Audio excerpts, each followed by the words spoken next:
ખેડૂત મિત્રો તમારી પર્સનલ ઓળખાણ નહીં આપતા આપણે YouTube માં મૂકતા હોય છે. શું પ્રશ્ન પૂછવો છે? પ્રશ્ન બોલો. હા સાહેબ, મેં જે આપણે ઓલો એ નકશો મેકલો છે મેપ જોયો. એમાં 384 નંબરનો ક્યાંય બતાવતા નથી. મેપમાં નંબર જ નથી બતાવતો.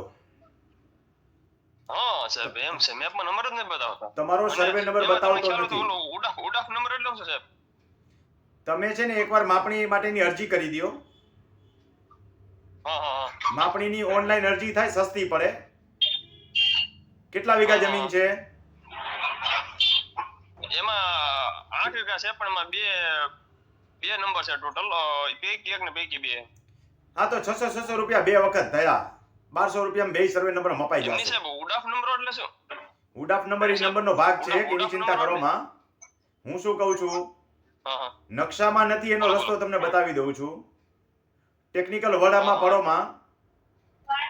માપણીની અરજી કરો, માપવા વાળા આવી જાય તમને માપી દે, માપણી શીટ આપી દે તો કઈ ઇશ્યુ નથી, નકર બહુ મોટો ઇશ્યુ છે. સમજાય છે? મેં જવાબ સમજાયો હોય? એ માપવા ક્યાં લઈ જાવ, પણ સ્થળ જ ખબર નથી ક્યાં છે એમ. સાથણીની જમીન છે?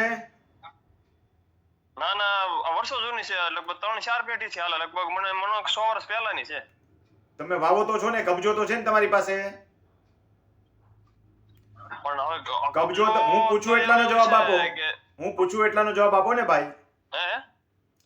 હું પૂછું એનો જવાબ આપો ને. હા બોલો. કબજો તમારી પાસે છે?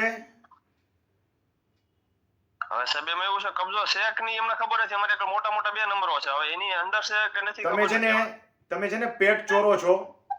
વૈદ અને વકીલ પાસે પેટ ચોરાય નહીં, પેટ છૂટી વાત કરાય તો કંઈક માર્ગદર્શન સાચું મળે. તમારે ન કેવું હોય તો મારે કઈ જરૂરિયાત નથી, હું ફોન પૂરો કરી દઉં. શું કરવું છે? ના સોરી બોલો. આવજો, ટાટા, બાય બાય. હા.